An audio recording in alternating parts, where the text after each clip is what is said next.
very much. I'd like to welcome you all to this forum on public education. My name is Susan Irvin. I'm the coordinator of the League of Women Voters of Macon County, and we're pleased to be able to sponsor this event.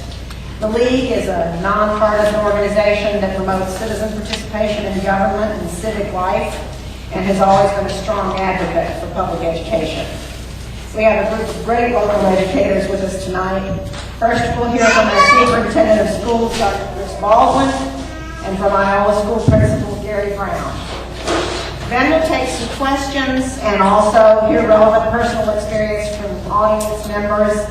After that, we'll go on to hear from Stephanie Lassiter, a concerned parent, from Melissa Fates, Region A Teacher of the Year and First Grade Teacher, from Tyler Fates, English Teacher at Franklin High School, and from John DeVille, NCAE Local Representative and History Teacher at Franklin High School. Then again, there will be time for questions and sharing of experiences. We have several elected officials and candidates with us this evening. Thank you for coming, and we'll give you an opportunity to speak at the end of the panel as well. I'd ask that the panelists hold their comments to about 5 minutes because we do want to be able to hear a lot of experiences from our people in the audience tonight. So Dr. Baldwin, would you like to begin by telling us about some of the facts related to changes in support for public education? Thank you, Susan. I'd like to begin by... If you prefer to come to the podium, that's fine, whichever you prefer. I would.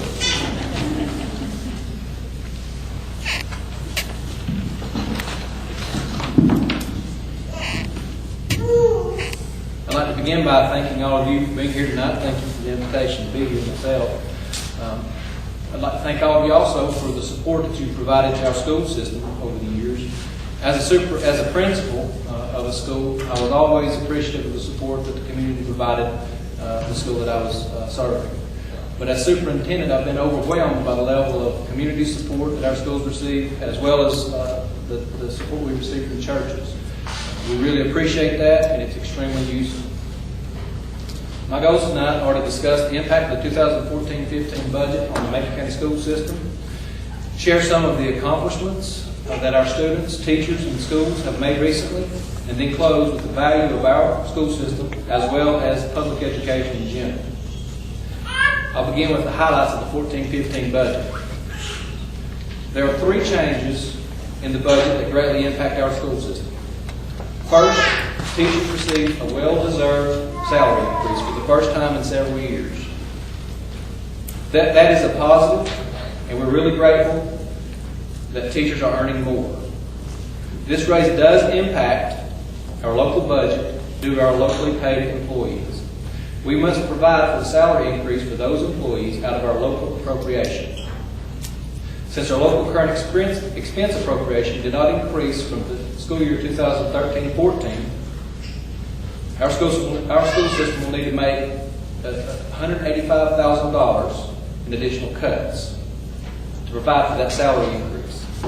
Secondly, the teacher assistant allotment was reduced by the state by 22%, which amounts to $288,000 to our school system. Those 2 things in combination amount to about a $475,000 impact to our budget. We address this impact by absorbing 7 teaching positions and 5 teacher assistant positions. Additionally, you may have heard that the Senate proposed eliminating funding for 2nd through 3rd grade teacher assistants. Eventually, the Senate compromised with the House and the Governor and chose to only eliminate the funding for 3rd grade assistants at this time. But they funded the 2nd grade assistants with non-recurring money. This means that we do not expect 2nd grade teacher assistants to be funded for the 15-16 school year. Therefore, we've absorbed 2 additional teacher assistant positions and 1 receptionist in order to avoid a RIF situation next year. I cannot overemphasize the impact that teacher assistants have in our classrooms. They provide instructional support as well as administer life-saving medications to our students. There are other budget adjustments this year, but these have had the largest impact. This trend is not new. Our educators, our teachers, teacher assistants, and principals have dealt with these type of cuts for several years. But just as other institutions and businesses have, our teachers and other school employees have dealt with the struggling economy as best as anyone. But as we've dealt with reductions in funding, public education has been unfairly portrayed as being broken. Having been in public education for 40 years, as a student, a teacher, and administrator, I can tell you that we have our challenges, but we're not broken. We have caring, dedicated professionals working with our children each and every day. I'd like to share just a few examples. Recently retired bus driver passed away at one of our schools. If you went into the school when this man was around, you'd often see him in the library, reading a book or a magazine, or sitting in the lobby interacting with students. But what you didn't see was him purchasing dresses for students, buying athletic shoes so students could participate in sports. These are the type of people that we have in our schools. I'll give you another example. Last week, I had the privilege of serving on the Teacher of the Year interview committee. We heard from Teachers of the Year from each school in our district. And I can tell you that listening to these folks was inspiring. The imagination that they have was exciting for me as a superintendent. And I told one of them near the end of the process that they had given me an inferiority complex, listening to how great they were. But it does inspire you to hear folks and what they do. I'll share one example of one of our candidates. This young lady is an exceptional children's teacher at one of our elementary schools.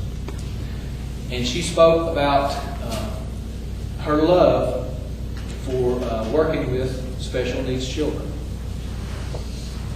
She shared many challenges, but it is a suppository that must be administered when a child is having a seizure. And, to listen to this young lady describe the challenges that she has in teaching exceptional children, and then in the next sentence, follow that up with how much she loves what she does, it touches you. It makes a difference.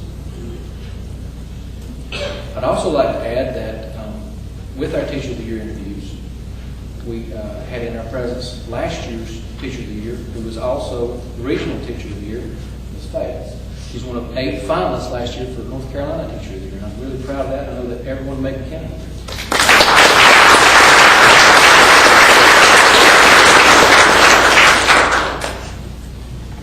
It's not the first time that I've served on the Teacher of the Year interview committee. And each and every year,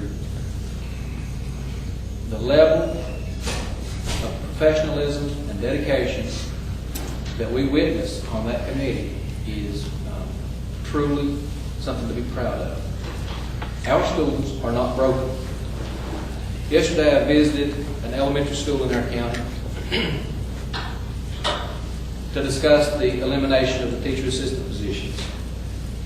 One of the teachers at that faculty put it in this way, and Mr. Brown said that she should probably make a bumper sticker out of it. No better than No, that's good. I was going to use it, but you go ahead. That's all right. I'm thinking something else.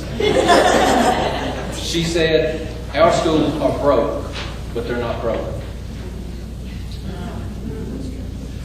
It seems that each year teachers and students are faced with new accountability measures. But when you look at standards that have been around for some time, you see that our schools have continued to improve as our students and teachers face greater societal challenges. For instance, after 6 consecutive years of improvement, North Carolina is graduating just over 80% of our students.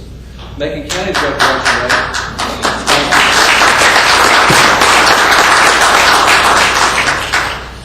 County's graduation rate was over 88% last year.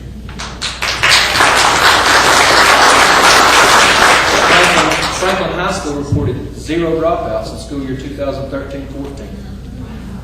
The National Assessment for Educational Progress, the NAEP, recently reported their results, which showed that North Carolina is ahead of the national average in 4th and 8th grade reading and at the national average in 4th and 8th grade math. North Carolina students continue to improve on the SAT at a faster rate than the rest of the nation, and Macon County is one of the top 25 school systems in North Carolina based on our SAT scores. Last year, we also saw improvements on the ACT, and our advanced placement scores were outstanding. Students are graduating from our career and technical education programs and going on to earn high salaries in vocational occupations. 27 of our students last year graduated from high school with a high school degree and an associate's degree. The bottom line is we're graduating more students who are college and career ready than ever before. With this in mind, I have to ask the question, why are our public schools being portrayed as broken or failing? And I'd like to give you two possible reasons for that. First, education is a $400 billion industry in our nation. That's enough money to encourage public school choice or profit. Let me explain. During the short session this summer, our legislature mandated the licensure of 2 virtual charter schools in North Carolina. At one of our superintendent conferences last fall, we had the opportunity to listen to the chief academic officer from Penn Foster Online High School. He told us that they have over 48,000 students enrolled in their online high school. How many teachers do you think that they have to serve 48,000 students? Go ahead, I know I've talked to several of you about this. You go ahead and start it out. 8, a handful. 48,000 students, 8 teachers. Now let's go back to that new legislation. The state ADM allotment, the per pupil allotment, is $6,000. That state allotment and $790 of our local appropriation will follow each student who enrolls in one of those 2 virtual charter schools. It is conceded that these 2 charter schools, these 2 charter corporations, will siphon off as much as $315 million from our state education dollars, including as much as $200,000 of our local appropriation each year. I hope these virtual charter schools can offer a much better opportunity for those students, considering that our local money is now going to be leaving Macon County and going to some corporation that may be, I have no idea where they're at.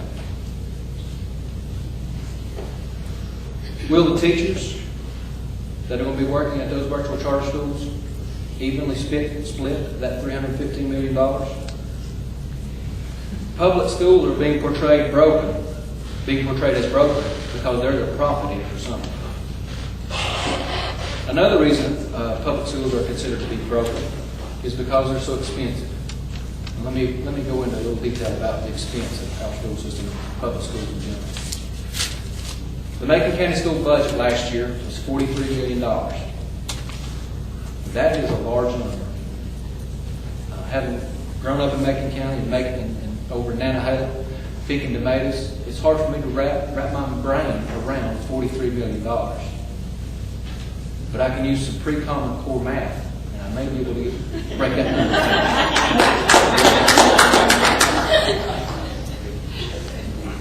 $43 million divided by 4,354 students works out to about $9,800 per child per year. $9,800 per child is still a lot of money. Let's break that down by the school day. $9,800 divided by 180 school days works out to about $54 per day. Now, what does $54, what kind of services does that buy your child in the Macon County school system? First, each morning that big yellow school bus will come up to the door and pick your child up, transport them to school, and then home from school at the end of the day. They'll provide them 2 warm meals. In the winter, they'll provide heat. Our schools will provide heat. In the summer, they'll provide cooling. We'll provide a basic education. We'll teach reading, writing, arithmetic. And if your child has special needs, if they're visually impaired, we'll teach them Braille. If they're hearing impaired, we have sign language interpreters. If they have a physical limitation, we've got physical therapists and occupational therapists. Guidance counselors and school psychologists provide planning and emotional support. We offer honors courses and advanced placement courses, which give our students a competitive advantage when enrolling in the UNC system. We offer vocational courses, carpentry, welding, business, health occupations, agriculture, and automotive. That's a pretty good deal for $54 a day. If you imagine how much child care costs, just general child care. Now I'm going to go ahead and throw in after-school programs, athletics, cross-country, volleyball, basketball, baseball, football, swimming, diving, track, golf, tennis, and cheerleading. I'll even throw in other extracurricular activities like drama, chorus, and band. Clubs like Future Farmers of America, Fellowship of Christian Athletes, Students with Awesome Goals. I'll add VIP and Summer Adventure Camp. All of these services for $54 a day. When you compare public education with other school choices, I hope the choice becomes pretty clear. Thank you.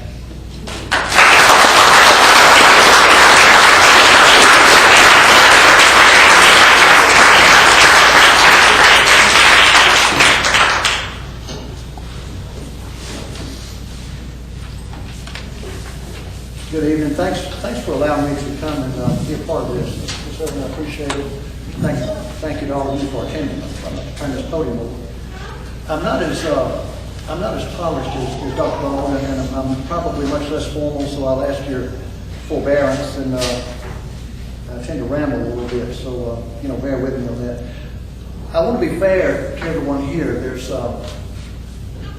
everybody has their own perspective. If I'm a county commissioner and I look at the amount of money we're spending or giving to Macon County schools, I see that number going up from one year to the next, and that's the perspective I have. And I said, well, we're giving them more this year than last, or as that number changes. If I'm a state legislator, I see the same thing. Well, I want us to know the perspective that I see as an elementary school principal, and I went back and forth with Dr. Baldwin over, several months, and I said, we go through this budget process, and every year I'm so frustrated going through this budget process. We go, the principal's asking me this, and they tell us how we can get by without it.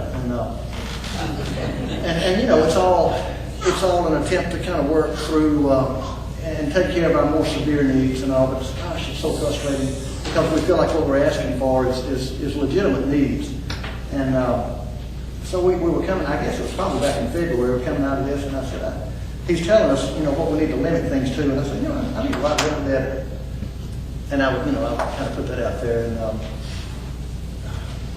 every 30 years, I've got 30 years in this county. I think every 30 years I want to write a letter to the editor. So I'm done now. I haven't done that, but so he said, well, yeah, go ahead and write that. I said, well, okay. I felt like I had permission then, and I did that. And so I sat down, I started writing, and I didn't know anything about writing. I don't do that. One thing about being a principal, it makes you be much more public than you would like to be.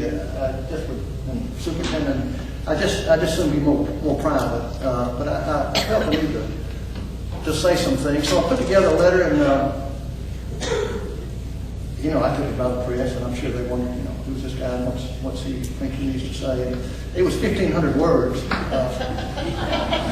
and it was probably a bit rant-like, just to be honest. And they said, we don't usually do letters that long to the editor, Mr. Brown. 500 is usually the limit. Okay, I'll go back and edit it, and they said, well, we may do an op-ed and let you have 750. And so, you went back and then try to clean it up and try to make the point and make it flow a little bit. So I did that, but the story I was trying to get told was this, and this goes back to my experience as an elementary school principal, and I'm just going to give you some numbers, and it has to do with the cost of low taxes.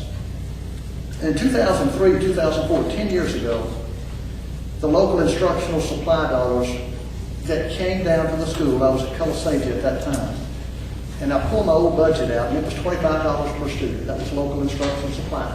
Now, this is not to say, in fairness, our county commissioners may have given more this past year than they did 10 years ago. I'm sure that they probably did. But by the time everything got weeded out and teacher salaries and everything had to be paid, the money that we have at the school level 10 years ago was $25 per student instructional supply money from the county. Last year was $12 per student. That's in half. These are not inflation-adjusted dollars. In 2003-2004, local money for library materials was $25 per student. Last year it was $9 per student.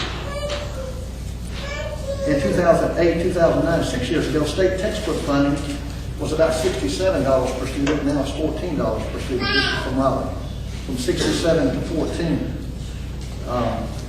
08-09 state instructional supply dollars, $59 per student from the state. Last year was $29 per student. We've not bought textbooks in 10 years. I can't. Public schools, elementary schools cannot function. I can't say that strongly enough. They cannot function like that much longer. You can drop your kids off and we can do the necessary. We're going to do the best we can, and educators are the most caring people. You cannot sustain a quality education with those numbers. We are better than that. We as a state are better than that. We as a county are better than that. And I just, at the school level, this is the perspective I see. And I understand, in fairness, at a different perspective, if you're sending dollars down, that pot looks bigger. The receiving end at the school level, that is substantial. The number of teacher assistants at the old Iowa school, with half the number of students we've got, is not double the number of classroom assistants I have. I think they had 9 at one time. We're going to have 6 this year, with twice the student population. We can do better than that. We can just do better. If you imagine an adult being in charge of 22 7-year-olds, 22 second graders, this is your job. You've got 22. It's you with 22 all day. Lunch, whatever. You can't do it. You can ride herd, and you can get old school, sit down, straight rows, and there's stories, back when I was in school, we had 30 in the classroom. I had a teacher named Miss Abraham. I was scared to death of her. And I know I know down in Alabama, I don't know how many we had, but if you got out of line, and I remember, she would pull you up out of your chair and spank you, and everybody behaved better. You can't keep your job to do that anymore, and not that that's what we ought to be doing, but that was a different world then. We cannot do that anymore. If she was feeling generous, she would take you back in the cloakroom and spank you, and, a little more private then. We all would listen. You know how kids are. To see if Ernie was really getting spanked back there like he was. So, from a school perspective, I remember, we've got that beautiful building. If you've not been out there all around the valley, that's a beautiful campus, beautiful building, wonderful facility. And North Carolina is set up where the local people are supposed to pay for the facilities, and the state is supposed to staff it. And that's the way it's supposed to be. And I find myself in a position so often that what I know is right and correct and what will actually work, it's two different things. And I don't like to be in that spot. But the state is not staffing us like they need to be staffed. They just are not. I'm biased, I'll admit that, but we could do more, and we have done more. Our county could kick in and help that. We're not a poor county. We would have to choose to. And the thing is, our county leaders, in fairness to our county leaders, they're not going to do that. They reflect the will of the people, or they try to. And I think honestly and legitimately they do, and I think they feel an obligation to do that. But if our county, if it doesn't matter enough to our citizenry, it's not going to change. And it's got to matter enough that we're vocal enough, to take a stand on that. And maybe it doesn't. Maybe it doesn't matter enough. It's disheartening to me to think that, though. I think we're better than that. Excuse me. I'd like to make a case for moderation. I don't think extremes are good. I don't want our county to have the highest tax rate in the state. I don't want us to be in the top 20 in the state. I don't want our state to be among the top tax rates in the nation. I don't want our state to be in the top 10 or 15. But I don't want us at the bottom. I think either extreme is just not good. I think there's a moderate middle there we quit listening to people we don't talk to each other anymore. If I am a conservative, leaning fiscally conservative, socially conservative, whatever, I feel strongly about some things. Same thing if I'm, liberal, left-leaning, I feel strongly about some things. But if I'm a left-leaning person, I think I need to consider that maybe I ought to consider that what's right and proper is somewhere to the right of what I think. If I'm a right-leaning person, it may be somewhat to the left of what I think. That both of those sides have, you tell me to hush when I need to hush. Okay, about 3 minutes? No. I don't know if I can wind this down, but, oh, yes. I get carried away, but there's a middle ground there that I think we quit seeking, and I think we ought to seek. And if we find ourselves on either extreme, and I'm telling you, we're on the extreme right now, at least from an elementary school principal's perspective, we're on the extreme right now, and I think we can do better than that. I think both sides overreach. I think Democrats, when they get in charge, watch your toes, people. I'm going to try not to step on them, but I'll probably step on all of them. Just pull them in for a minute. If you're a Democrat, you see all these needs out there, and you create a tax base to cover all those needs, because we need to fix all this and take care of all these people. That's okay. If you're a Republican, you create a tax base, and whatever needs you can deal with it, that's what you do. And that's, there's something to be said for both of those. We can't fix everything, but there's some things, by golly, we just ought to pay for. And I'm thinking education is one of them.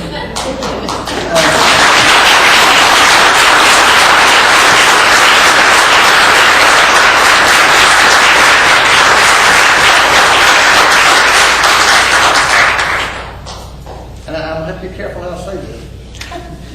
But I'm closing, so I want you to know this, and do a Google search sometime on top marginal tax rates, U.S. history, U.S. income tax. And I'm talking at the national level. I'm not talking about state and local. Do a Google search sometime, marginal tax rates, history of the United States marginal tax rates, and see that in the 19-teens, that top rate was over 70%, and see in the 1920s, it dropped to around 25%, and see in the 1930s and 40s and 50s and 60s and 70s, it was as high as dead Jim high taxes, because if it's World War II, or there's some things that by God we're going to have to pay for. And so they were willing to do that. We're not there today. We're not in danger of going over the limit and becoming a socialist communist country. We're not. We've been further down that road 50 years ago than we are today. So I want to reassure us that, we're sort of on the other end. Dan Moore, bless his heart, great friend of mine. And I promise I'm closing. But I'd send him an email, and I'd hear someone on NPR, there's a show on Being or something, just say, he may have something about Buddhism, or, there's no telling what it may be on there, but I would hear something, it's pretty left-leaning, and I would send it to Dan Moore, who's probably the most conservative,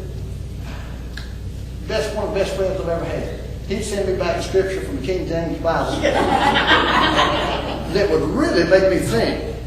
And I was trying to really make him think as well. And that dialogue was a beautiful thing sometimes. But he said this, and Dan is as right wing which is fine. I'm saying that, I don't want that to sound negative. But he said this, and this sums my feelings up in North Carolina right now, summed it up in 5 words, and pardon me, but he said this, I'm a conservative too, but damn. And I think that's where we are. That's all I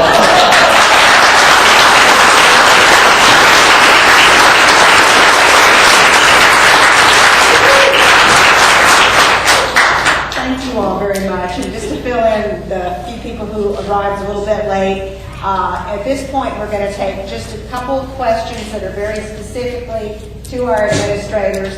Then we're going to go on with the rest of the panel. Then elected officials and candidates will have a couple moments to speak. And then we really want to hear from our teachers and citizens. So we're just asking everybody to think of giving everybody else some time. If you do have a burning question that you need to ask our administrators, you can do that now. If not, we'll go on and see what the rest of our panelists. Yeah, go ahead. If my math is right, I believe we lost about the equivalent of over 30 teacher assistants this year and last year in total. Does that sound right?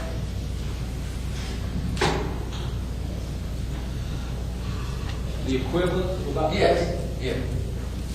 Yes. That's probably right. That's a lot of unemployment at the local level.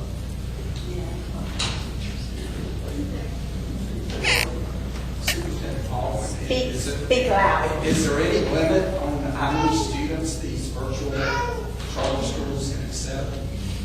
I'm not sure of the regulations at this point. Really, the only thing that I've seen so far is that there will be 2 virtual charter schools licensed in North Carolina. That state ADM allotment will follow that student, as well as up to $790 of the local appropriation. And you know, as Mr. Brown pointed out, the local appropriation is supposed to be bricks and mortar. I'm not sure what bricks and mortar these virtual charter schools are going to be utilized, especially if they need $790 per student. Thank you. Yes, this is for the superintendent. The things that you mentioned, you listed off different things that the school is quote unquote providing, yet many of those things actually are not funded by the education dollars, but by separate budgets. And you can address this any way you like. The virtual schools that you addressed, those are public schools in North Carolina. Penn Foster is a for-profit that's not one of those 2 virtual schools in North Carolina, so they are public schools. Address those points if you would. Your first question was that some of the things that I listed were not funded. They're not funded by the $9,800 figure that you mentioned. Which one? Such as the after-school programs you mentioned. Well, VIP and Summer Adventure Camp, they are enterprise funds, but they are part of that $43 million budget. That is in that $43 million budget. That's how you get the $9,800. So you're correct, and I'm correct. The other question had to do with Penn Foster High School, and you're correct about that as well. That is an online high school. These 2 virtual charter schools, they will be public schools. You're correct. They'll accept anyone. And here's the problem with that, and something that we need to be aware of in Macon County. They'll also enroll homeschool students. Now, currently, how much state appropriation is going to each one of those homeschool students? 0. Now, if a homeschool student enrolls in one of these virtual public schools, and why wouldn't they? The state is going to be funding that ADM. In addition, we have about 300 homeschoolers in Macon County. If each one of those students enrolls in a virtual charter school, we'll be sending $790 of our local appropriation, which we don't have currently budgeted. In the state, there's 95,000 homeschoolers.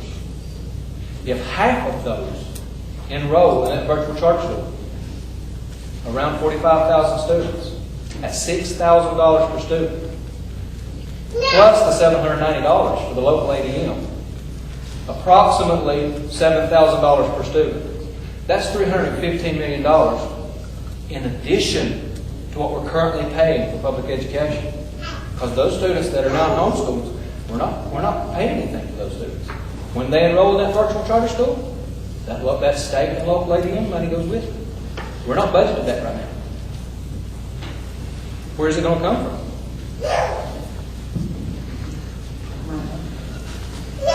Okay, there have been some recent legislative changes to the process, the budget planning process for the public schools. How will that affect Macon County? That's a good question. Thank you. And we really don't know how it's going to affect us at this point. All that we do know is that since the 1930s, we've been using the projected ADM. The state's been using the projected ADM for Macon County to give us a planning allotment in May. We take that planning allotment, determine what our needs are going to be for the following school year, and then we take it to the county commissioners and give them a proposed budget. During this last legislative session, the legislature removed that from the budget process. And we really don't know how we're going to come up with a planning allotment next year, if there will be a planning allotment. So we may be beginning the school year next year similar to what we are today, or what we did this year, which is on Friday we received our actual state allocation, which turned out to be $288,000 less than our original planning allotment. So, you know, when you start school 10 days after you receive your state allocation, it's very difficult to rehire teachers over the summer, not knowing if you're going to have the money to pay for them in the fall. Thank you. One more question, then we'll go on. Among you educators, have you discussed the Tillis political ad, which I believe to be dishonest? The ad essentially says that Tillis... Yes, sir, it's been discussed, and Can you Could you tell us what the ad says? Can you counter? Well, the ad essentially says that Tillis is responsible for increasing teacher salaries in North Carolina. I'll say this, I think that ad would have been much better received if the spokespeople for the legislature would have said, we really have worked hard to increase teacher salaries at the beginning of the pay scale, if you're a first, second, third year teacher, and that teachers, veteran teachers, would get less, as opposed to the way it seems to be portrayed as, you know, the biggest pay raise in history. Perhaps it is for some. For some, it is, and especially if you are a veteran teacher, it hardly meets cost of living. And so it has been discussed, yes, sir. Well, as Mr. Baldwin said too, teacher assistants have been cut under that bill and will continue to be cut. Well, and a couple of things about the way that the budget has been worded this year. For a number of years, since I think around 2007, when the recession hit, one of the things that the state did, and I'll add that at that time, the legislature, well, there was a much different balance of power in the legislature in terms of the governor and the legislature and things like that. So I'm not blaming, I can blame both of them. We had superintendents at that time had seen this in the past, and what they would wind up with was a school system. All school systems might have their teacher assistant allocation reduced, or might have their textbook allocation reduced.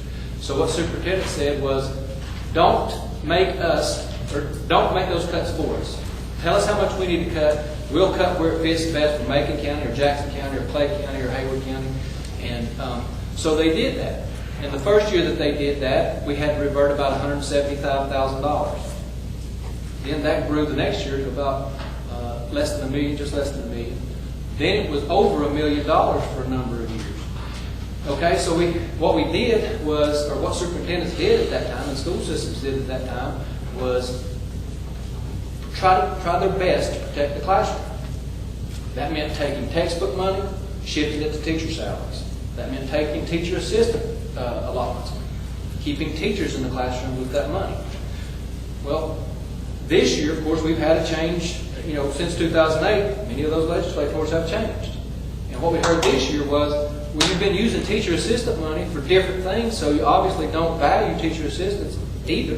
So we'll just eliminate that fund. And what we'll do is we'll take that teacher assistant allocation and shift that over into teacher salaries for you. See, all that is unsaid in the ad. We have to inform ourselves. Right. Thank you, sir. Thank you. Okay, let's go on with our panelists.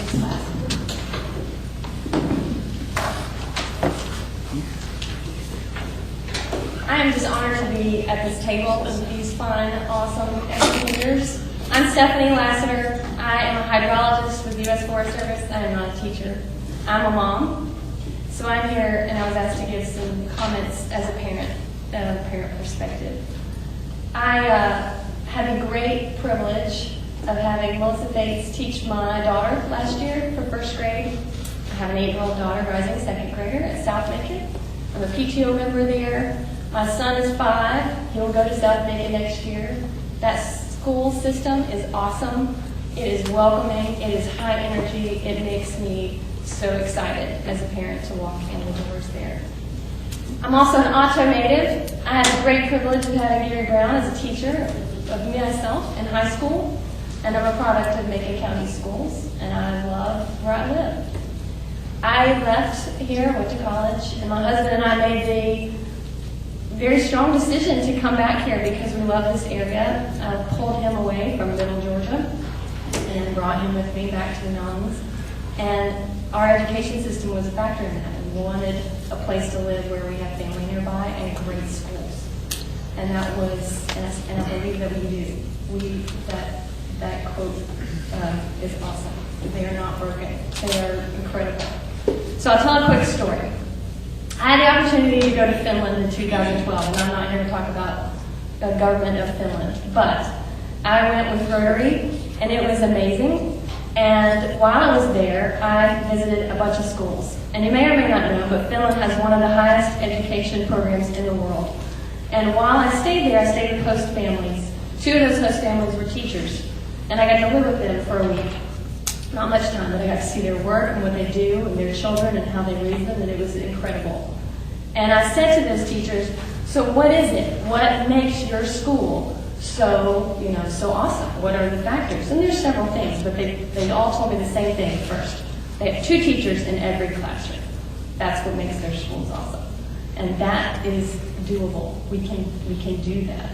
And so when I'm at South Macon and Melissa Bates is teaching my child and her assistant is in there and my mom is volunteering and she tells me how much is going on and there's so many things and assistants helping and Melissa's teaching and it's an active classroom and there's so much learning going on, I can't imagine what these gentlemen have just talked about without that second pair of eyes and ears, those people in the hallways, those people welcoming my kids when they get out of the car, those people helping buckle my child in when she gets picked up, those people getting kids on and off of buses and making sure they're right, they're in the lunchroom, they're in the eyes and ears in the hall. And my expectation as a parent is that our schools are fully staffed, that my kid is safe, that my child is looked out for.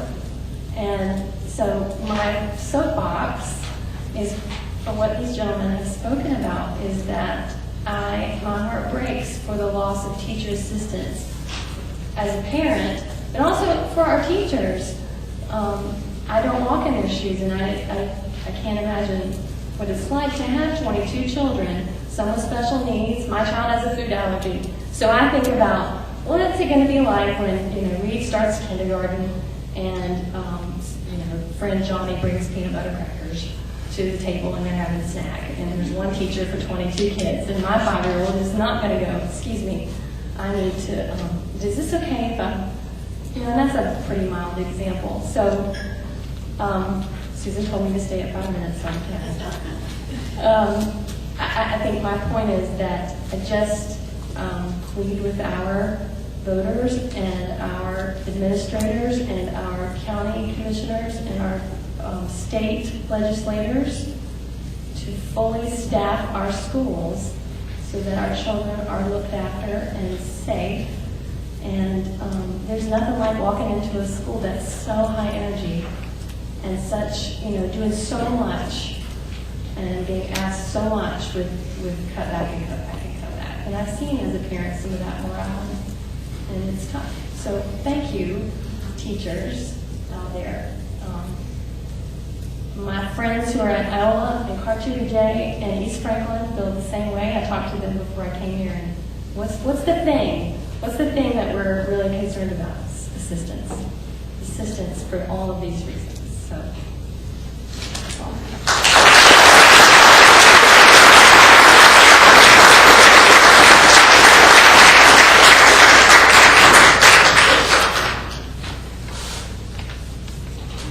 Thank you so much, Stephanie. She's an awesome parent, first of all, but I'm going to try and stay on my soapbox only for a short amount of time, I promise.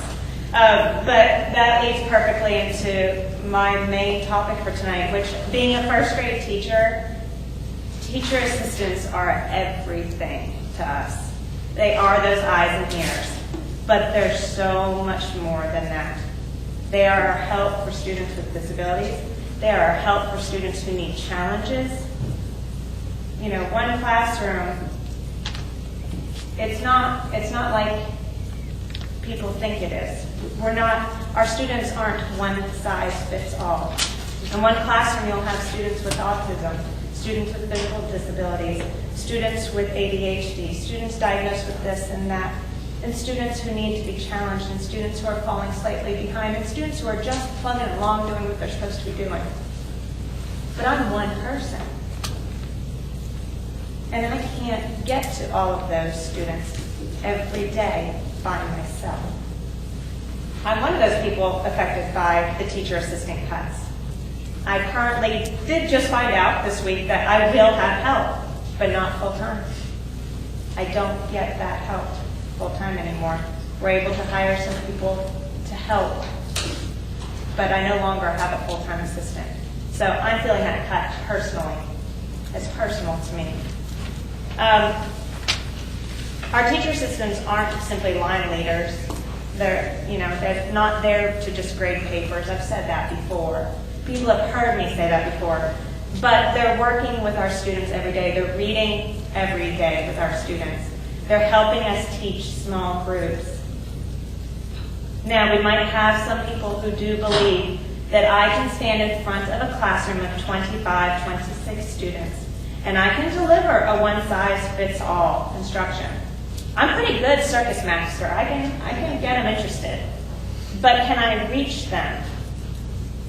Some representative might think that our students can and should learn that way. They should simply be able to pay attention.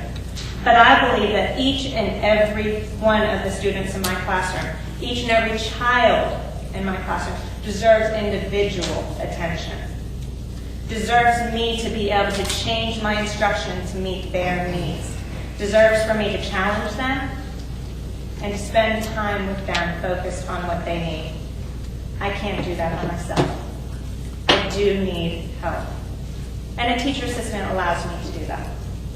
So that's all I'm going to say about that. But this is important. And these continuous cuts, and it's only getting worse.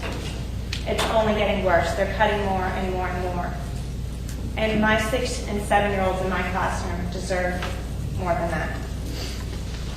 Okay, week for all of us. We learned a lot from each other. We learned a lot from all of our discussions. But we actually set aside one time, we said we need to have a special meeting. And we came together and we added this into our schedule. And we were going to talk to this year's North Carolina State Teacher of the Year, James Ford. He wanted to sit down with all of us and have a conversation. So he had a whole bunch of discussions, but he asked one question, and that question became the end of the discussion because we went on for the rest of the session on it. He says, what does an ideal or successful public school system look like to you? Seems like a simple question. Try debating it with 20-something teachers. So we had so many ideas thrown around. We had a cohesive unit between our community, parents, faculty, students. All these stakeholders were invested, right? We had a wide variety of course offerings in order to meet the needs of all of our students, especially at those high school levels, to make sure our students were college and career ready. We had funding for after-school programs and clubs because it's been proven that those help keep students from high-risk behaviors. Right? We know this, but yet we continue to cut funding for that. We had funding for teacher professional development, so teachers can go and learn more and get better at what we do and get better at our craft and learn the new strategies. Okay? Talking about public education being led by public educators. Making mistakes.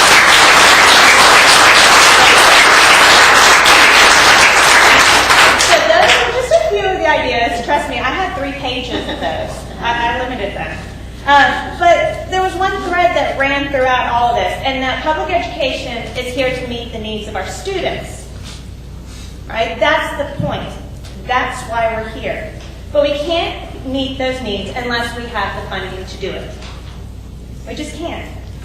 So after cut, after cut, after cut, and we continue to make cuts, and I promise I'm almost done.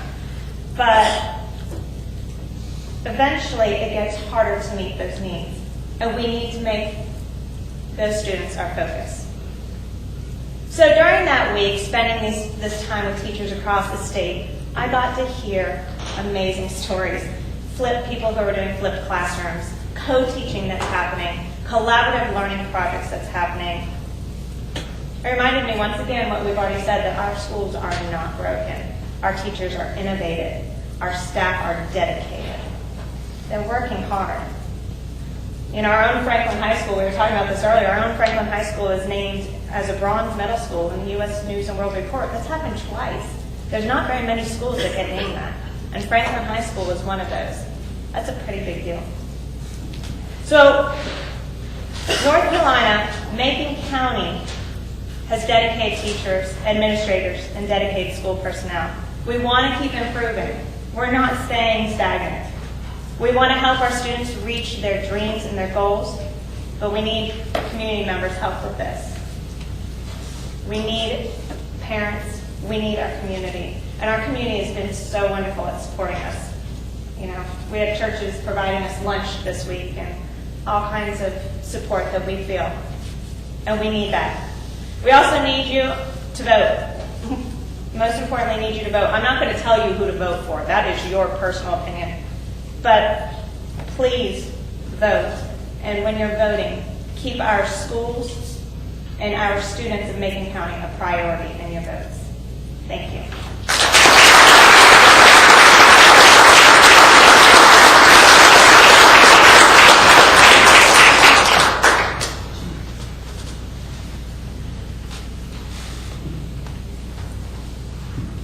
I'm not sure if it's better to speak before your wife or after your wife, but I think that's true, Tommy. But I think Melissa just answered that question. I should have spoke first. Anyway, thanks, Susan, Urban, and the League of Women Voters for sponsoring this event tonight. We really do appreciate having this kind of a forum. I've spoken on this topic before, but I think it's even more important to speak about it again, considering recent developments that have happened in the short session over the summer. In terms of missed opportunities and lost investments, many of which we're addressing here tonight, I do want to speak about another lost investment in terms of the decision that was made by the state legislature to completely abolish the Common Core state standards. Now, what I'd like to do real briefly is just remind you what the objectives are of the Common Core state standards. Give you two major rationales that were offered by the state legislature as to why these should be abolished. And what does this matter? What does it matter for North Carolina? And more specifically, what does it matter for students in Macon County? Anyway, real quickly, the objectives of the Common Core, as they appear in that document, are to create college and career readiness standards that are aligned with work expectations and really global expectations for academic success and workplace success. They were also designed to create greater consistency among states, so more accurate comparisons could be made in terms of student data. How are students doing in North Carolina? How can we compare that to how students are doing in other states who have also signed on Common Core? Also, greater access and alignment to educational materials, curriculum materials, textbooks, and so forth. One of the problems we had in the previous standard course of study in North Carolina is we had a real difficulty acquiring textbooks that were aligned to our own state standards. We could get them and we had them, but it was a very difficult market to find good, high-quality curriculum materials. Now, let me tell you, right off the bat, the standards are not perfect. I will not be an apologist for the standards, okay? I'll give you two things, for example, from the perspective of an English teacher. The text complexity I feel that's asked for in the standards is scaffolded too high for many of my students to reach. I don't necessarily feel it's meeting them where their literacy needs are. That's number one. Secondly, I don't really feel that they necessarily engage enough prior knowledge on the part of my students. There's a high reliance on objectivity and evidence-based responses, which is great, but at times I kind of feel like that can suppress creativity. That's certainly true. And if there were a math teacher here, they would identify a series of other problems, including the sequencing of some of those standards. They're not perfect, okay? No set of standards, I promise you, are perfect. Now, if I had both of those documents, and I put the North Carolina Standard Course of Study, previous documents, document standards that we used, on my left, and I put the Common Core on my right, I've studied both of these documents very carefully, I've had training, and I've had to train others in them. I will tell you unequivocally that the Common Core state standards are a superior document to the previous standards that we were using in North Carolina. I can tell you that much. They are an improvement, and they're not perfect, as I said. Okay. So, the two major arguments that the legislature provided as to why they abolished the Common Core. There were several arguments. They primarily fell under these two themes. The state legislature argued that the Common Core was a federal violation of the freedom and sovereignty of North Carolina. The feds are imposing on us. They want us to follow a standardized curriculum. To that argument, I would say that is unequivocally false. And the reason I know that is because that document was created, conceived of by the National Governors Association and by attendant school state officers at every step of the process, and still is. It is not the purview of the federal government or the U.S. Department of Education. That's really important to understand. That's a really successful argument when you're speaking to a very particular part of the political constituency in this state. But that's not the reality, okay? That's argument number one. Most of the arguments fall under that general theme. The second major argument is, look, the curriculum is really poorly designed. Students have to answer too many irrelevant or confusing questions. That's absolutely true, okay? Some of the questions are really poorly worded. I mean, Dr. Baldwin tonight was able to use pre-Common Core math to solve one of his problems tonight, right? Okay. But what does that really tell us?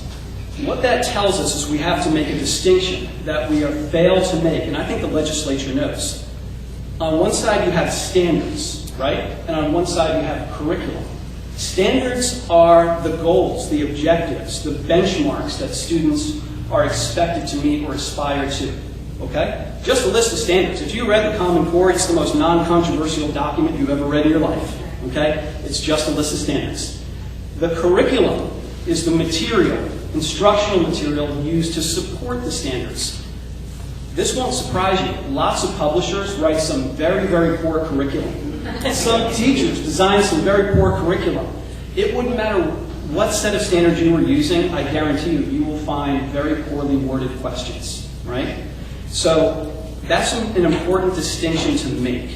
Okay, remember that going forward. Whenever we hear, well, that makes sense, you might have a different reaction to the question itself. In no way, okay, does the Common Core dictate curriculum. I am free to meet those standards in any way I see fit. And in North Carolina, for example, as an English teacher, I'm free to use the writings of Asheville writer Thomas Wolfe. I'm free to use the writings of North Carolina poet laureate Catherine Stripling Byer, or, a writer who has roots right here in Macon County, Charles Frazier. I'm encouraged and should use those writings to meet those standards. So please keep that in mind. The last thing I wanted to mention was why any of this matters, okay? They abolished the standards, and so we'll have new standards in the future. There'll be a commission, they'll figure it out, right? And we will move forward, we'll figure it out in North Carolina, that's partly true. But here's what I want you to know. This is why it matters. I want to give you 3 reasons. Number 1, the state spent conservatively, this is a conservative figure, $66 million, some of which was provided in grant money, $66 million on deploying, training, and creating support materials for the Common Core. That's a big investment. That's a big investment. Another $10 million, conservatively, you can add to that figure. Conservatively. $76 million you're up to. Now, if you really include all the costs, you're probably somewhere between 80 and 90. But the best published figure I could find was approximately $76 million. Okay. Now, imagine abolishing that, leaving that investment, creating an independent commission, which is what the governor wants to do and is going to do, and creating another set of standards. That's going to cost more money. That's a new standards document. That's a new set of alignment.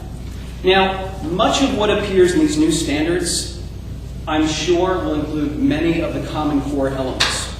But we have no guarantee of that, and we have no price tag on what it will cost to create a new set of standards.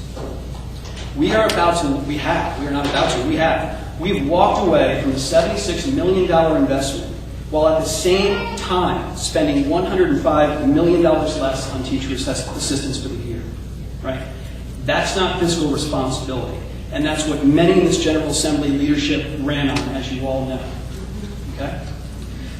Here's the real kicker. Here's the final point on that point number 1. The original House bill, a lot of people don't realize this. The original House bill in favor of abolishing the Common Core wouldn't even allow the independent commission to consider elements of the Common Core. So you're going to set up an independent commission and then not allow them to consider a document that already exists. Right? That's counterintuitive. Now, cooler heads have prevailed, and now this commission can consider those elements. But that's a very telling feature of that first House bill. Reason number 2, I've got 3 here, and then I'll be finished, for why this matters to North Carolina and Macon County. Textbooks and support materials. Over 90% of that textbook market right now is aligned to the Common Core. So North Carolina will once again be in a position where it was at one time, where it has limited access to those high-quality curriculum materials that, as you know, we need, right? We've got to get better at creating those questions. We have to get better at creating those lessons. So we're going to be in a position where we have to meet this challenge again. Students in North Carolina and in Macon County deserve the same access to those same high-quality materials that those other 44 states who have signed on to Common Core have. Third and final argument I want to make. The SAT, you all have great memories of the SAT, right? That horrible high school test, right? Oh my gosh, high pressure. It is still that same high-stakes test that you remember in every respect. The SAT, many of you may not realize, is now being reconfigured for 2016. And in that administration in 2016, it will be fully aligned to the Common Core. Dr. Baldwin just mentioned, we've had great success in Macon County schools and keeping our SAT scores very, very high. We want to continue that success, right? In the new SAT, there's going to be a continued focus, or a new focus really, on evidence-based reading and writing, and analyzing and describing a writer's approach to a text, focusing on and analyzing rhetorical strategies. The SAT still remains the central college admissions test. Students in Iola Valley should have the same standards preparation for the SAT as their peers in Silicon Valley across the country. That's my point.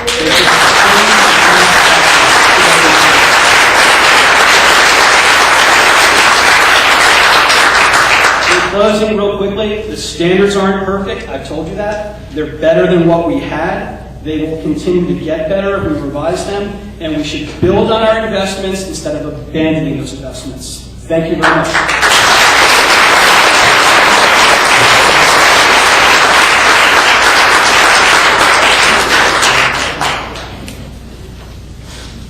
Thank you, Susan, for inviting us.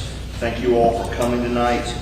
I'm here with Gary Brown to prove to you that the sweetest sound in a social study teacher's ears is the sound of his or her own voice. That's data point 1, and I'm going to outdo him. Okay, that's my goal. And tell you how good Tyler's speech was. We had a heated argument about Common Core a week ago at the Rasco, and every argument that I've ever had against Common Core, he just annihilated. And I'm pretty tough in a debate. I'm a social studies teacher here, active duty, so I want to look at some history and some current events. How is it, why are we here this evening? What are the events that have transpired in the last 2 or 3 years that have brought us to this moment of crisis? There was a decision made 3 or so years ago in the General Assembly in the Governor's Mansion to reform, quote unquote, the tax code of North Carolina to make it flatter. The ostensible goal was to make it more friendly for investment. The promise was that this would create more jobs. We have yet to return to the jobs picture of 2008, but that was the promise. There was another promise made by the governor that the new tax system would be revenue neutral. It was not. There's a lot of things we could argue about that are matters of opinion when it comes to the tax plan. It was not revenue neutral. The projected shortfall for this past fiscal year was that it was going to be $500 million short. It was $700 million short. Okay? The projected shortfall for the next 4 years is standing right now at, I believe, $5 billion. This is before the new tax cuts go into effect this coming January 1st. So that's the crater, the fiscal crater that was created intentionally. It was intentionally created to create jobs. The fallout is, one of the fallouts is that public education is not getting as much money as it used to. This past year, when the General Assemblies across the country sat down to plan their budget, there were only 2 states that started out in the hole, Kansas and North Carolina. And if you look at the tax legislation that was passed in Kansas, it's pretty close to what we passed here in North Carolina. There's a reason that those 2 states started in a hole. California started off the year with a $4 billion surplus. New York had its first surplus since 2008. Florida, Minnesota, Wisconsin all had surpluses of more than $1 billion this past year. Okay? Again, we're about $5 billion behind the 8 ball. I want to touch on one thing here just briefly. This wasn't part of my prepared remarks. Dr. Baldwin talked about the raise and the gratitude towards it. I've got 19 years in. My gratitude is tempered. I'm making more money this year than I was last year. And for that I'm thankful. But I'm making $927 less this coming year than I would if I were still on the 2007-2008 salary schedule. And if you adjust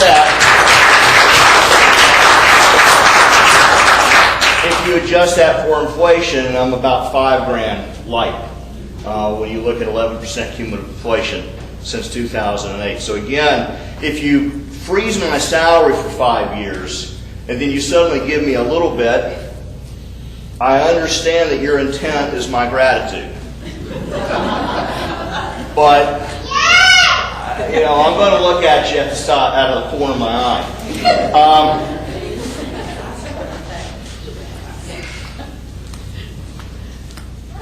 I hate to be gloomy. We've done in the past 12 months, and 75% of your faces are getting a little old to me. Okay, I'm not reaching. We're not reaching new people. And I think the reason for that is that they're pretty sure that status quo, rough status quo, is going to prevail. And I don't think that that's true. We thought that the railroads would be here forever. And not everything that was here for a long time, in fact, that it was gone is a bad thing. Railroads, cheap, effective, low pollution form of transportation, I think it's a tragedy that's gone. If you look at where manufacturing was here in Macon County in 1978, 79, 80 when I graduated, Whistle Stop Mall, I'm glad that that space is being used, but those jobs that are down there right now don't pay the kind of wages and benefits that the manufacturing plant that was down there when I graduated high school paid. Tell it, brother. Okay? And we made the decision as a country with NAFTA, okay, to rapidly deindustrialize this country. Okay? Were we going to deindustrialize? Probably.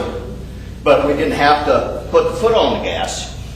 And now we're putting the foot on the gas to dismantle public education. And my number one data point for that is the point that was touched on here a second ago, the decoupling of the budget process from the average daily membership. That's a 70-year tradition, and it was uprooted without 1 second of hearing. There was no discussion. Most of the legislators, including in the majority party, had no idea that that was part of the majority, part of the package. It was signed. And what are we going to replace it with? Response. I don't know. Really? Okay, so I told Gary Brown I was going to hit a low blow tonight. You like football? You like high school football? You like band? You like baseball? You like basketball? This after-school stuff which brings the community together? That stuff's in peril, folks. If we ship $200,000 off to virtual public school, We're not going to get rid of math and science in Franklin High School. Okay? What do you think is going to get cut first? Okay? So if that's where your heart lives, allow me to jiggle the lever there. Let me close with a few things here. I challenge anybody in this room, I challenge anybody in this county, I challenge anybody in this state to show me a greater guarantor of sustaining a democracy than public education. I want to know what it is.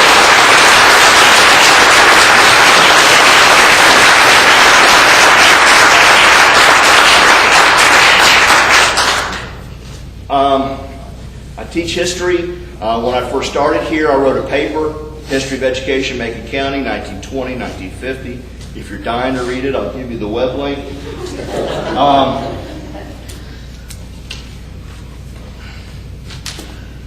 I want you to consider the room that we're in tonight. We're in Tartan Hall. This reflects Macon County's Scotch and Scotch-Irish heritage. The people, the Europeans who settled this county after displacing the Cherokee, the Europeans who settled this county had a deep devotion to education. They were products of the Scottish Enlightenment. They were strong believers in being worldly. At the same time, they were strong believers in being able to be smart enough, intellectual enough to be able to read the Bible closely, deeply. So these were spiritual people. They were also a secular people. They had one foot in both camps. This is a town that produced people like Nathaniel Rankin. Not a block away is a house that he built with a school behind it. He comes back from the Civil War after leading the North Carolina 26th in battle at Gettysburg. Okay, he's one of the captains in that outfit, an outfit that saw more casualties at Gettysburg than any other outfit on that battlefield. Comes back to Franklin and starts more schools. Franklin is the home to Elizabeth Kelly, who with her sister Lassie had the tea room, but Elizabeth Kelly was one of the top leaders in this state for public education. She was the leader in the Southeast for adult literacy up through the early 30s, mid-30s.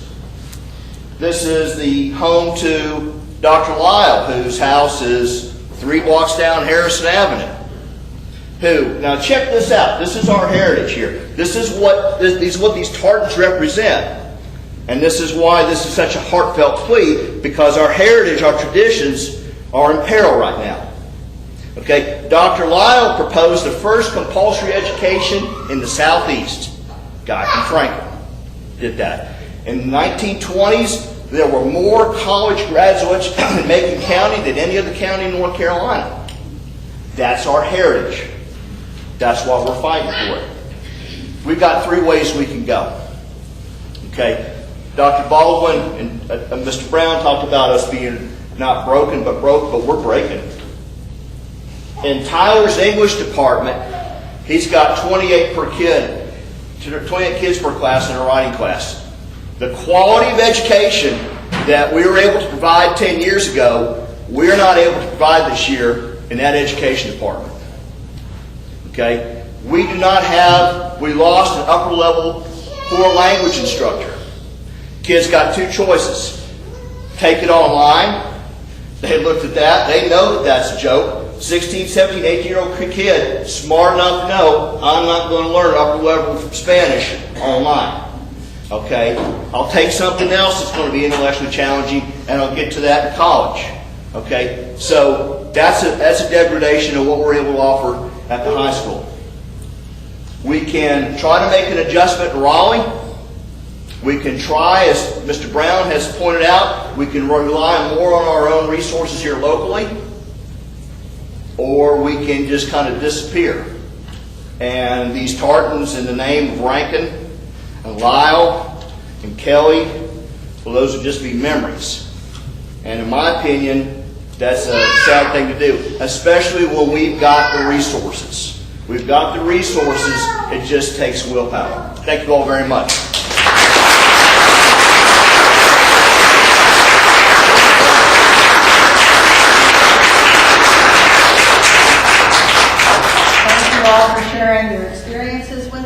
we want to move on and hear from anyone else who wants to speak with us. First, I am going to give an opportunity to elected officials and candidates to speak.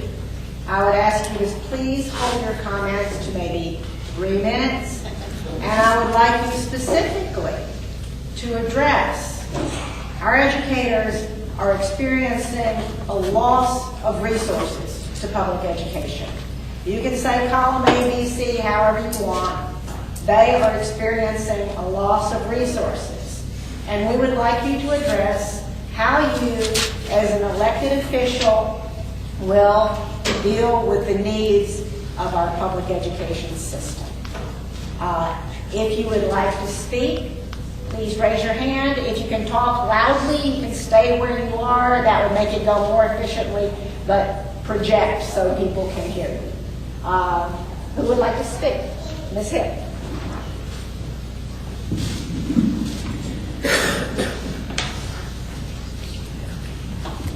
I can project, but I think I'd rather save my voice tonight.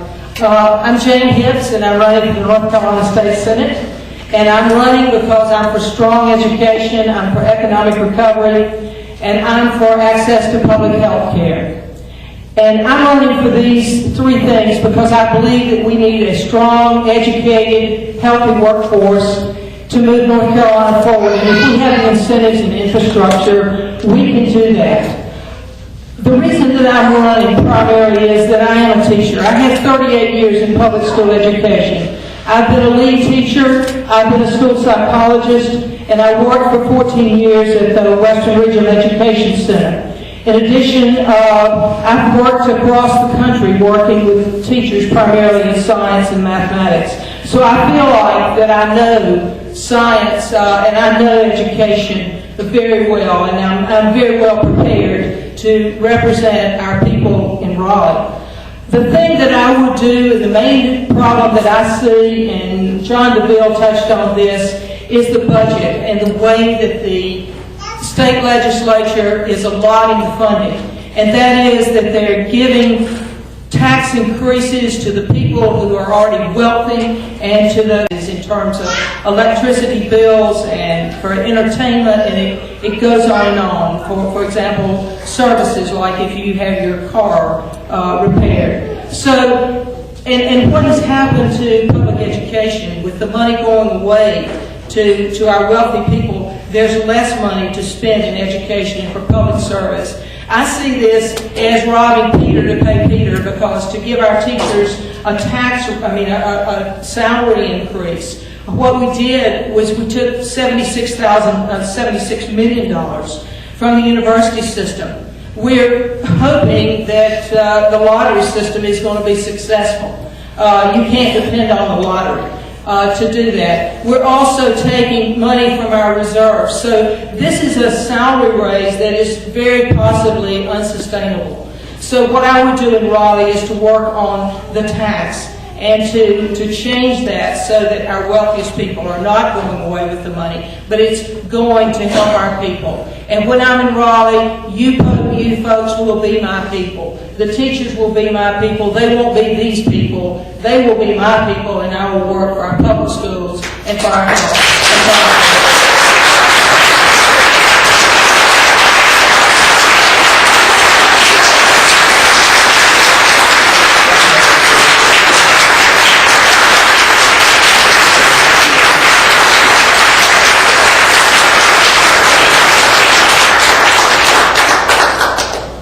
Are there any other candidates? I have a question for my candidate, if you could come back up. Ma'am, are we going to take questions now for all the candidates, or are we going to wait till the end and do Actually, I was going to try to let candidates speak and then move on to general public. Thank you, ma'am. I was just wondering what's more. Yeah.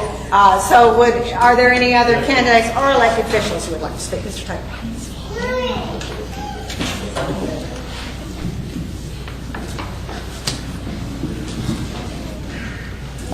Good evening. First of all, I want to apologize. I'm not as eloquent a speaker as Dr. Baldwin.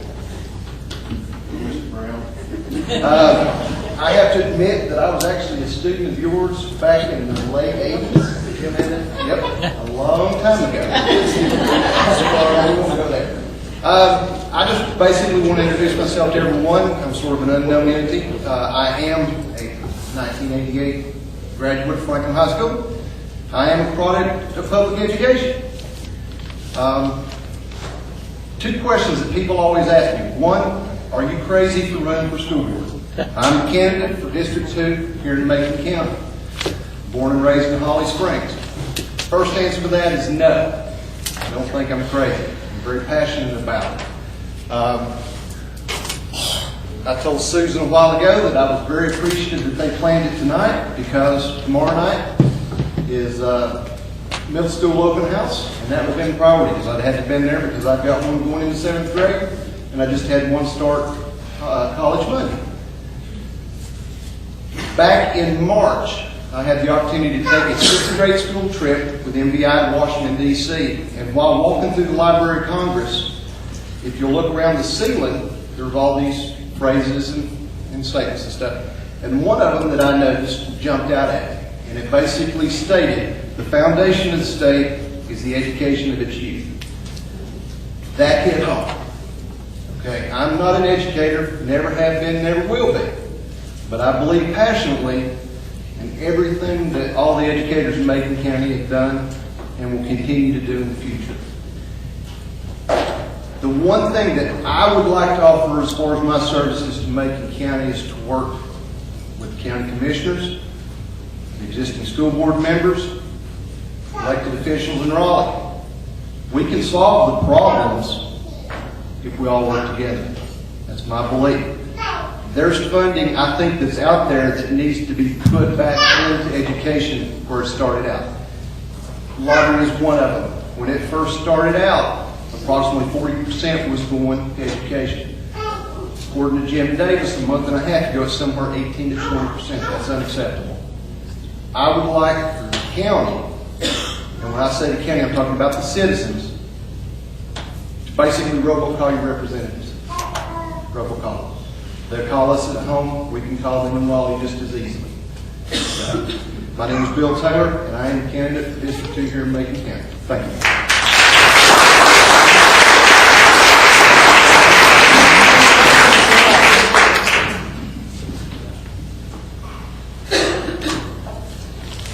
I don't think I need that. Some of you know me.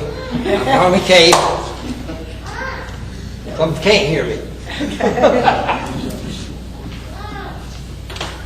I'm in my 12th year on the school board. And I made a promise 12 years ago that you'd see me in the schools and I'd represent every student. I have a granddaughter, Carnegie J, but I represent 4,300 and probably 4,400 by the time we get through school next week. Go to schools, ask teachers, principals, who comes to their schools, who they know. I'm Mr. Tommy to a lot of students. I've got students that 12 years ago were sitting on my knee in kindergarten when I was reading to them. Now they're graduating. I want the best education for my granddaughter. I want the best education for every student in Macon County. I want decent pay for every teacher, assistant, lunchroom person, every person that's employed by us. And we're not getting that. They can go to any state around us and do better. 12 years ago, they couldn't do that. We had to pick up a crop. We don't have that ability anymore. It's scary. I'm like Bill. Why am I running? It's crazy because the next 4 years will be a lot tougher than anything we've faced before. We're beggars as school board members. We have to beg from the state, we have to beg from the commissioners. And that's a hard job to do. Thank you, and maybe I'll see you next year.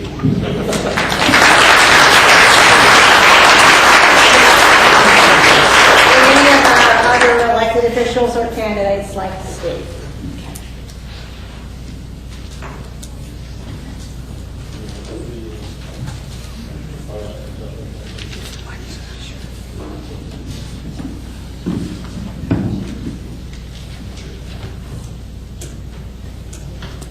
First of all, I'd like to thank the Women League of Voters and Susan Irvin for having this forum and being invited to it.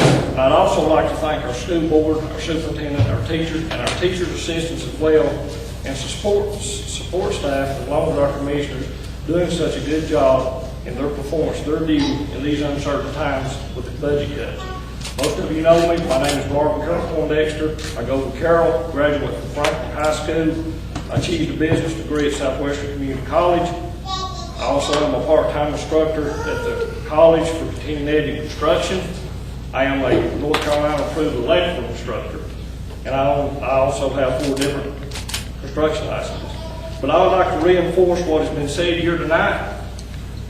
Me and my wife have been married 27 years. We have 6 grandkids, 3 of which in the Macon County school system.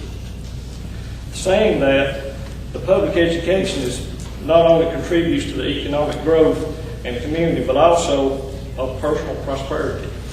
The return on the investment of a good education is an investment in our future here in this county as long as our state and nation.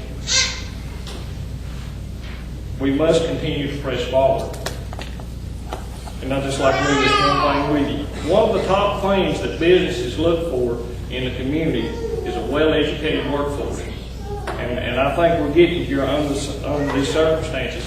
But I would like for our legislators and our commissioners to understand that our local school system, I'm not wanting to reinvent the wheel here, folks.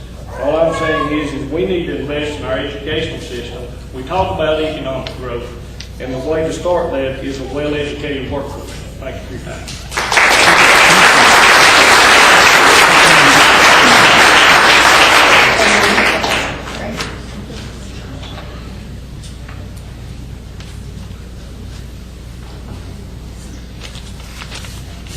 Derek, they probably scared if I come up here and get too. My name is Fred Goldsmith. I'm running for the school board for District 4. I've taught or coached at the high school, collegiate level for over 45 years. My wife said not to say that. It makes me sound old, but I get around pretty good. Shot 81 today. Won't get into that. We don't want to ever get into that anyway. The favorite place that I've served over all the years was at Franklin High School. Taught an ELP. For those of you who don't know what that is, that's a civics class. Wonderful camaraderie at Franklin High School. They still have it. I know they still have it in all the schools. I'm concerned, as you are tonight, with what I've seen. I see teachers with allotment for paper to run off things for their students. That allotment disappeared for most of them in December. It was supposed to last till May. We didn't have those kind of problems when I retired out there in 2006. We had a set of class in our civics class right there. If I gave an assignment, the kid took a book home and he was able to study, and I gave him a quiz. Every day I gave a quiz on what they were supposed to learn the night before. Today, according to Bobby Cuppers, and I took Nancy Scott's place, she trained as well right there, and we had all those books.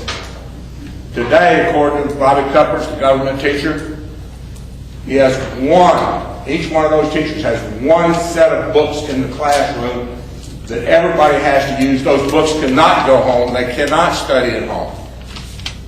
That's a problem. I've been in states where there's no state income tax, where the schools basically made it on ad valorem taxes. Today, we have a lottery, we have a state income tax, and I can see right now it's being thrown back, just like states that don't have that, throwing it back at the county commission on ad valorem taxes, trying to make it here.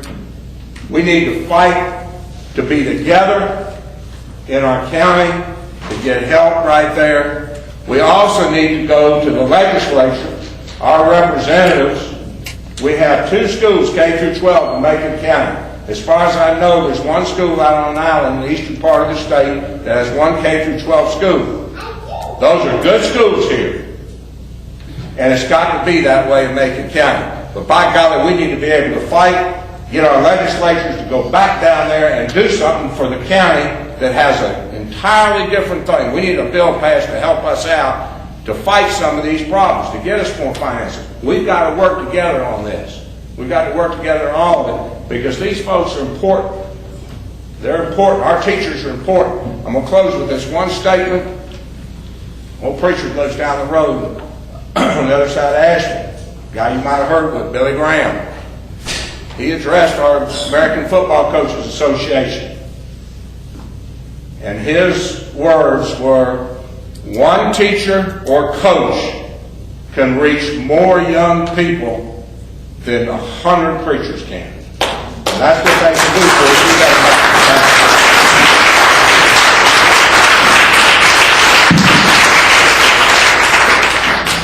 So are we done with candidates and elected officials? I won't speak up. Oh, I speak okay. with everybody else. You won't hold me right on that 3-minute job, will you? Well, I'm honest. I'll try to. Folks, you talk about cutting back. I know a lot of us don't know this, but I've got children in early college myself. I got a pair of twins. I'm Commissioner Ron Hayden. Now, I know I feel like a hound dog at the pool party because I'm a Republican and 99% of us Democrats. But that's all right. A lot of you there didn't know that I come from an all-Democrat family that hates me probably as bad as some of us. Anyway, I was just joking about that. I think they look over. I had one of my best friends, excuse me, the other day told me the Lord would forgive me of that if I changed back around. And so, anyway, speaking about having children in school, I'm no different than any other parent. I'm trying to educate my children and educate them the best that we'll have.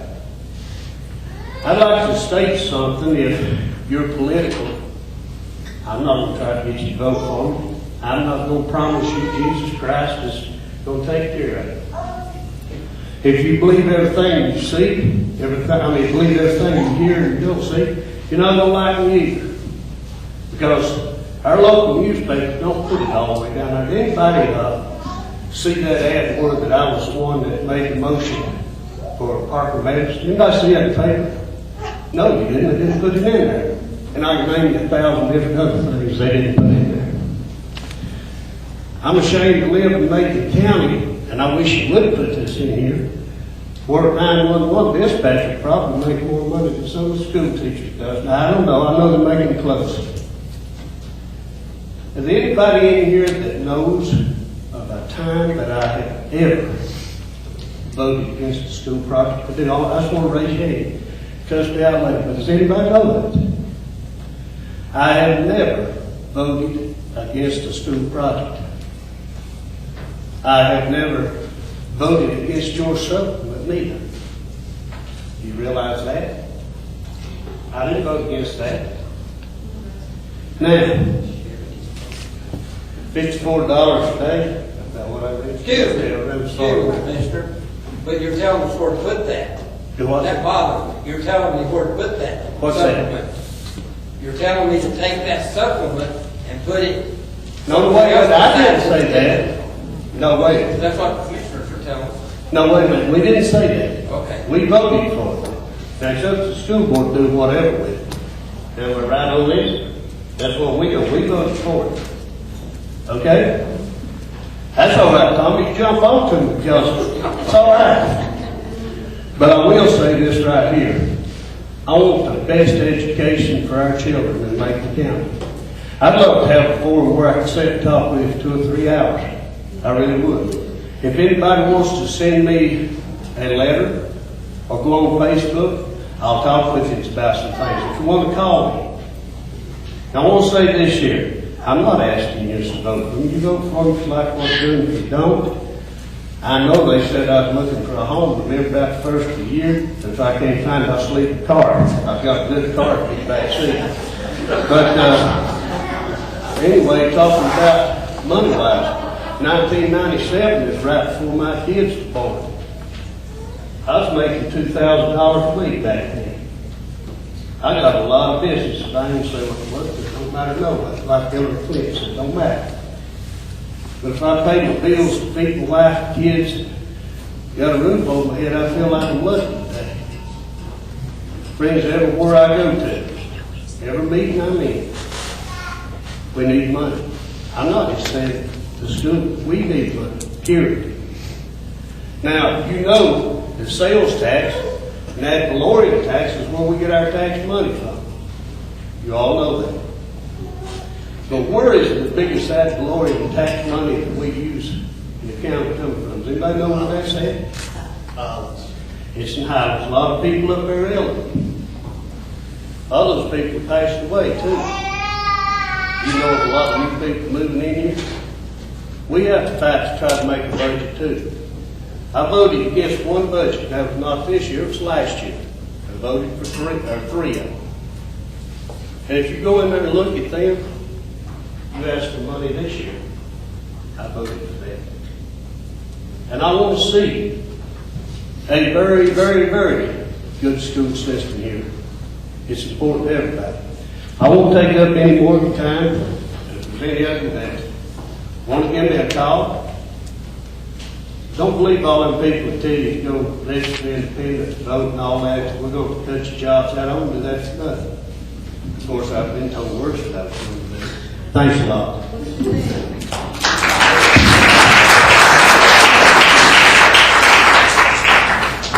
Now we'd like to hear you share your own experience as teachers, as parents, as community members, and also you may address questions to the panel if you like. So, again, if you can stand up and speak from where you are, things will go more quickly, but we'll see how many people would like to talk. Please, yeah. Okay, that's fine. I can be loud, but I'd like to speak very quickly as a parent and as a business person. In the late 80s, early 90s, we made a decision to take a tentative step toward building a company up here. In the early 90s, my wife and I moved up here, and a good part of why we moved up here was because of Franklin High School and middle school. My son came out of a very good private school, went out of their way to put him into algebra at the high school, and took him over there to do it. They took him over to the high school to do geometry. When he got into his junior and senior year and was taking calculus and they couldn't teach him anymore, they took care of sending him to Western. I don't think that would happen anymore. You know, those kinds of things, you know, the school system isn't going to be able to do those kinds of special things.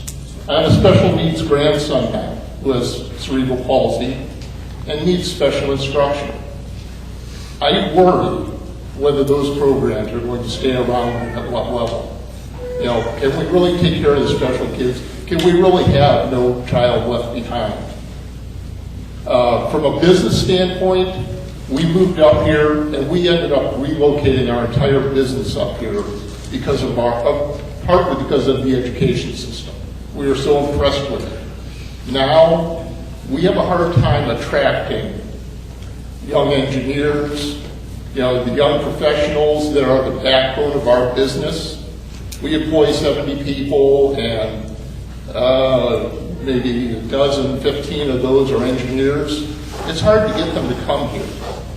They don't want to come to a place where the education system isn't going to take care of their kids. So all of this talk about, you know, doing tax credits and taking it out of public education to build jobs, you got it backwards, folks. I'm sorry, it just won't work.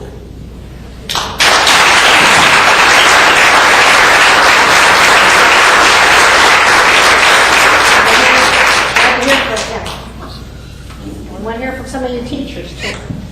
Well, let's see, I worked, as I think you can do that, I worked as a volunteer, reading teacher, in Macon County School this past year. And one of the first things I found out, I had a boy from the 7th grade and the 8th grade, and the social studies teacher wanted me to work with them. I was there to teach reading, but she wanted me to work with them. Found out that they did not have textbooks. They couldn't bring home a textbook, and I said, can you teach this subject without a child taking the book home to read what's going on? And they said, oh, we don't have the money. I said, that's not even possible. And working with these kids, watching the children in the classrooms, history was not really very important to them. Sure, they're not taking a book home to read it, to study it. And I said, well, are the parents doing something about this? And I'm saying that I think the teachers, one of the teachers had bought a book, was trying to make copies, but they limited the number of copies she was allowed to make in the school to give to the children. And that's difficult. You can't write the whole page on the board, which I also tried to do. So I said, the parents, and this is what I say, the teachers are trying to do their best with the little that they've got. They need to have more. They need assistance in the class. I sat in the classroom and did that for a couple of times because the teacher needed it. They need assistance in every classroom. I watched this classroom for the children who I wouldn't want to teach. But I still say that the parents have a responsibility. You're the ones who do the voting. You're the ones who determine, well, my child doesn't have a textbook. Why? Ask the question why and do something about it, because that's where the power comes from. And it needs to. I cannot understand children without a social studies textbook to go home. And I think the parents, we have to try to somehow get to them and let them know this is something they can do something about. If they put the pressure on where it belongs. Now you put people in office who do certain things, you have to determine, now are they doing things that are helping my child or hurting my child? And that's what they have to think about. And they have to move and do something about it. It's the parents who have to do that. The teachers can't really, sure they can ask for textbooks, but they're not going to pay them any attention. But if the parents got together and did it, somebody would pay attention.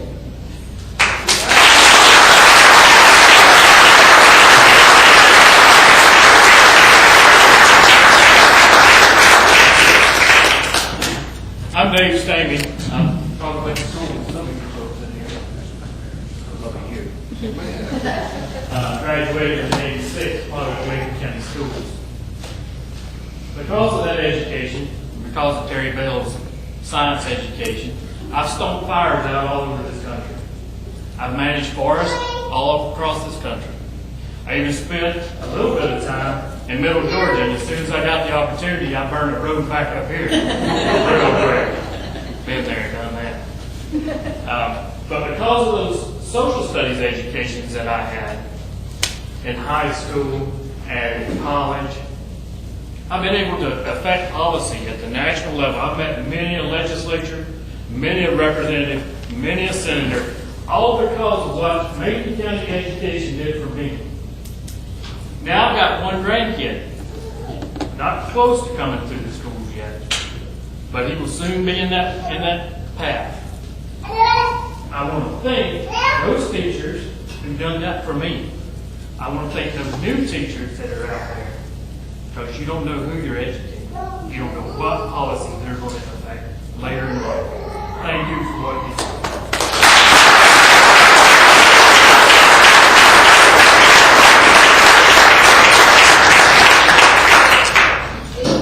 My wife swears I'm humble, so I better use the microphone. I'm Ed Morris. I came here in 1978. I'm a physician, and we could have gone anywhere in the country and earned a nice living. But we specifically wanted to come back to North Carolina because we were proud of the school system here, the public education school system. And we looked at about 50 different locations, and we chose Franklin. And one reason was the strong public education system that was here. We've had 3 sons. They're all college graduates. 2 of them have gotten graduate degrees. And one thing that hasn't been mentioned here, but I cannot believe that we are sending our public taxpayer money to private and religious schools. It makes absolutely no sense. I'm an ordained minister too, and I fully support religious schools, but we have no business sending taxpayer dollars, especially when we don't have textbooks, going to private religious schools. If they want to go send their children there, they have every right to do that. But we have no business doing that, and we have no right having our representatives that vote for such a ridiculous thing that, to me, is in clear violation of the North Carolina Constitution. And I just absolutely want to praise every one of these teachers and all of the principals, everyone that does such a fantastic job trying to keep our public education system going.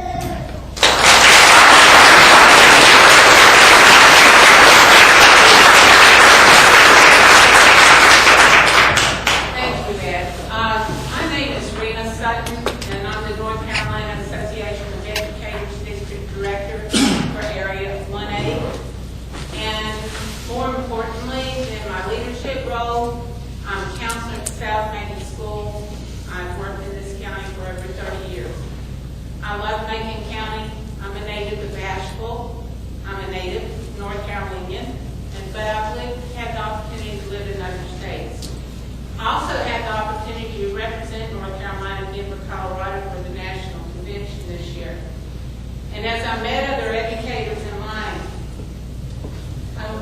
and I told them I was from North Carolina, and I'm an outgoing person. I was making friends across the nation. I was thrilled to have the honor to meet these other educators. They would say, bless your heart.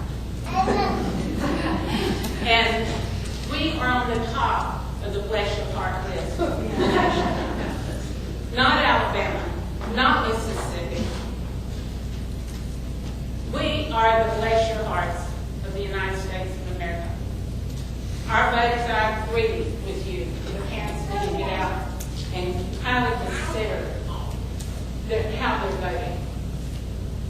Ron, I don't care if you're a Republican. I embrace you. I hug you. I dance with you. As long as a person takes care of the constituents of North Carolina and of our nation and gives them an equal opportunity, which is supported by the public education system being funded well. The way to attract teachers of high quality is not to demean them, not to take away due process, not to play the chickens game, not to take away the longevity like the Assembly did this year, and did not take away the longevity. And I know this isn't you're doing wrong, but it is to treat them fairly, to give them good raises, to do honorable things like having paid to go there. When we had teachers' fellows, we finally rose to 25, and to the top 25, or actually right in the middle, during Jim Hunt's administration, is one of his last. And now we're at the bottom again. I don't only think about the children, but I think about other people's children that have grown up to be educators. I think about their families. This is disgusting when you have such potential in North Carolina. We have beautiful resources from the mountains to the coast. We have the triangle. We have the banking industry. We have all kinds of potential. We have a good reason to have a healthy tax base. There's no pride in not funding and taking care of the people that live in your state well.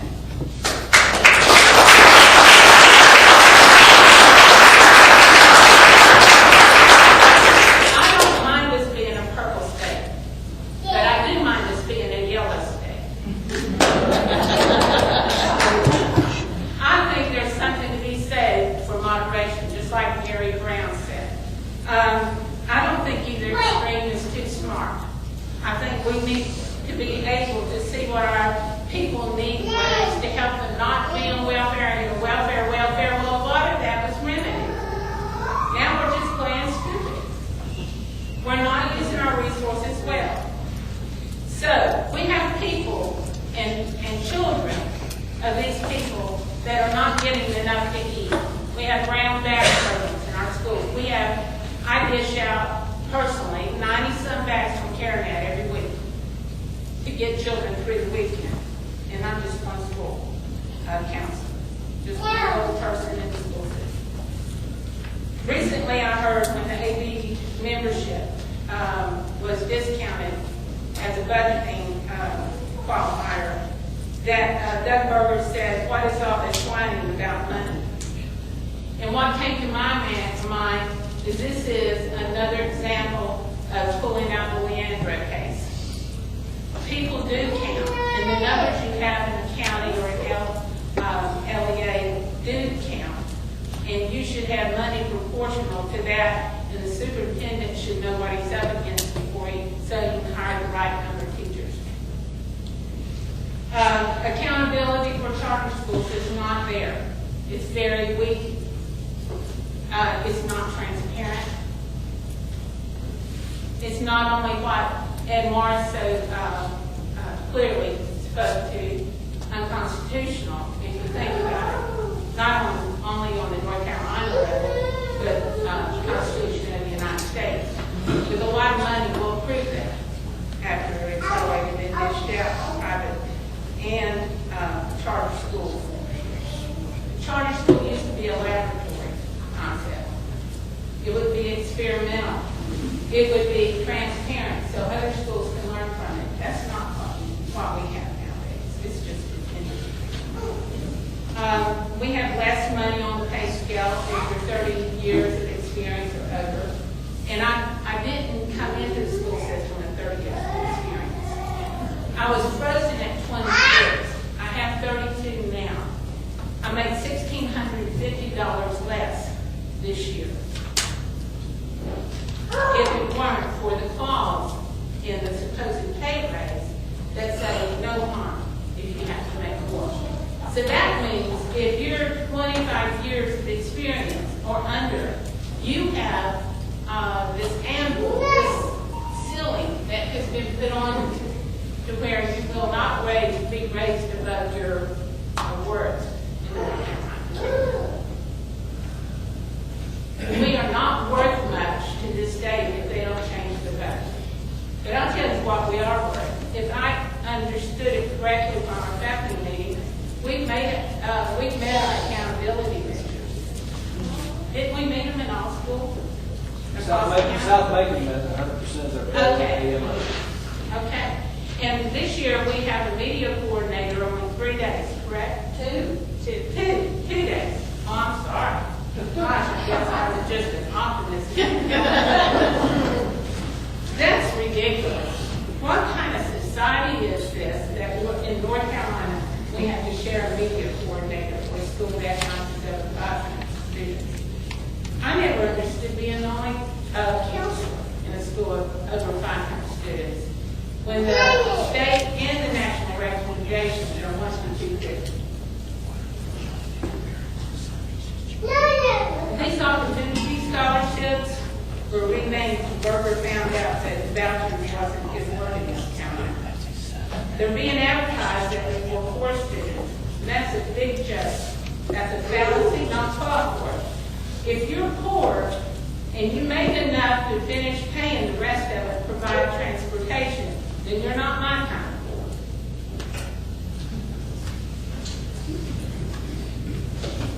Poor was when Alton and I were both teaching the first 2 years, and we can't afford to replace our furnace when it blew out. Common Core standards are awesome. They still need improvement, and they need to be used correctly and not rushed to implement. We tried so hard, we messed up. Our total amount of money that was then funded by the legislature, they say they've given us more money over the years, and that's if you don't know how to divide by the number of students. So pre-Common Core math would tell you that if you have more money, but you have more students, many more students divide into it, and it equals less than what you had per student before, you are funded at a less degree. That's all I'm going to say tonight. If you know someone that can go vote, encourage them to do that. That's what needs to happen.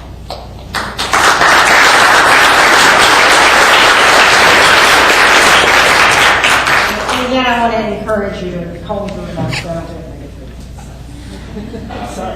Thank you. I'm Dan Cole. I teach at South Macon Elementary School. And I'd like to talk a little bit about folks who are concerned, I think, a little bit in the election cycle about if change comes to Raleigh, what's going to happen to folks on a fixed income if taxes go up, blah, blah, blah. Well, taxes, as we have heard, have gone up on people under $85,000. Our energy bills are going up, service fees are going up, all sorts of things have gone up. But since 2008, as a teacher in this district, I've been on a fixed income. My family's been on a fixed income. And that's not the end of the world, but I understand what it means to live pretty tight to the line. I just want to mention for folks who are thinking that way that we have a choice as a society, as a community. I mean, in real harsh economic terms, we can choose to put our funding in education. We can educate our young people, or we can later choose, we can not educate them well enough and later incarcerate them. And it's a whole lot cheaper to educate them up front than it is to incarcerate them for the rest of their life or provide social services because they don't have the skills. Education provides skills and opportunities for people to be employed, to be gainfully employed, and to pay taxes. And when more people are paying taxes, you can reduce the percentage of taxes. That is a good thing, but we need to have a sufficient working tax base. The best education is transformative. We need the tools. The teachers need the respect. All the people who are working with your children, yes, driving buses, in the lunchroom, teacher assistants, everybody needs your respect and needs your help. We need your help to help our children, which is our future, the future of this community. There is a radical cabal in Raleigh, and they want to kill public education. They want to cut it and cut it and cut it, or not. We're not cutting it. We're just not going to give you enough to keep up with inflation, to keep up with the student population rising. But realize those are cuts, and they want public education to fail. And then look, public schools aren't working. Let's give it over to our private schools, so they will be for profit. And instead of paying teachers a living wage, they will pay through their private corporations. They'll pay teachers $9 something an hour maybe, and while the profit goes on with the direction that is happening in Raleigh, and we need to do better.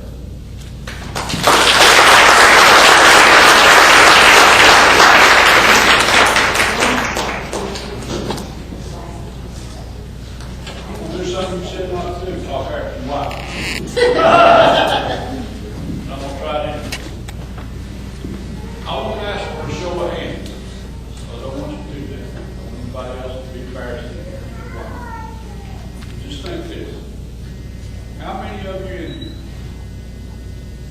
are taught in public education school? Don't raise your hand. I don't want to embarrass you if you're not. Okay?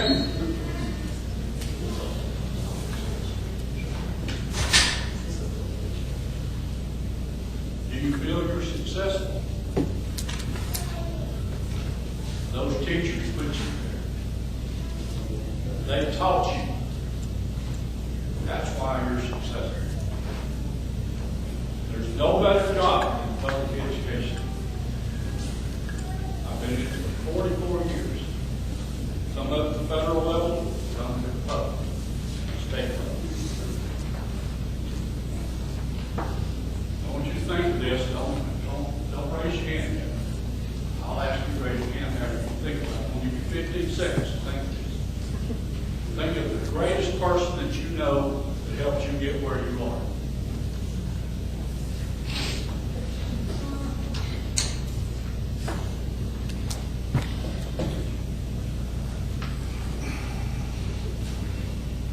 All right. How many of you thought, raise your hand if you thought of a politician?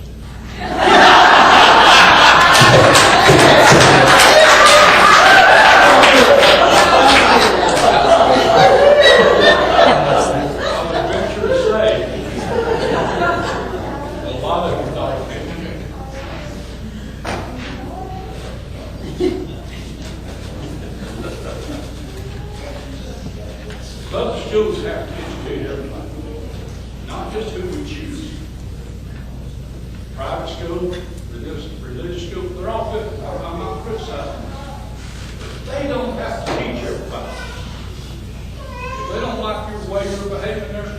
put you out. Where do they go? Back to the public school. We believe we should teach everybody. Not the rich, not the poor, everybody. What put us in this situation in my mind to start with? Some people may disagree with it. It's okay. I was trying to think a while ago how much this would cost me on the time and distance. 3/4 cent tax, sales tax. That can solve most public education's problem right there. Would it cost me a few $100 in the last few years? Yeah. Would that have put me in the poorhouse? Crazy. I'm going to give you a good example of what they've done. The education, this is just one part. I happen to know this because I teach driver education. Get ready to do away with all state employees that teach driver education.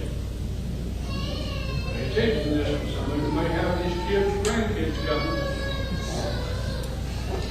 $265 is what it will cost your kid to take driver education out of your own pocket. Think of a poor family. Got 4 kids. You know what we're going to have? We're going to have a lot of kids out here driving without driver's licenses until they're 18 years old. Because they can't afford to pay that. It's scary enough out there with them.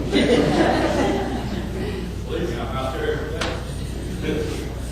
So just think about that. Again, I'm not telling you to vote for it. I'm just telling you to think about who you vote for. Because public education is what we're destroying a generation of kids right now. Not giving them the education they deserve. If we don't do that, they're going to be in the courthouse. They're going to be on the lower end. They're going to be in the court people. I don't think any of us want that.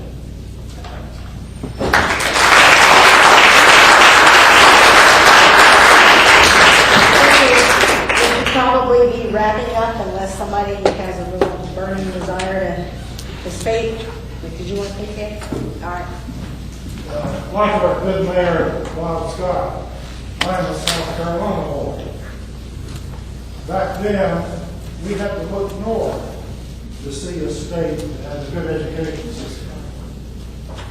I spent most of my career trying to improve education in South Carolina. Moved here, and now I don't want to look south to see a good education.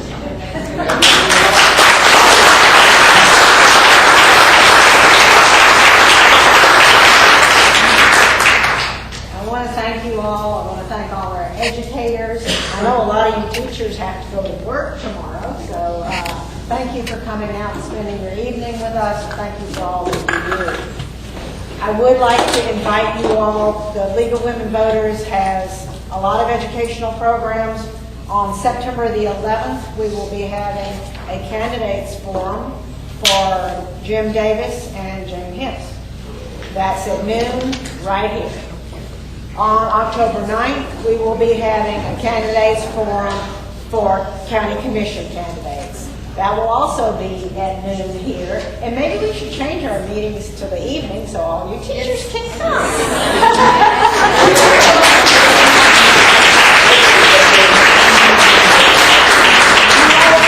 We'll change it. But thank you so much for coming out this evening. Thank you all for the hard work you do. And we all support our public education.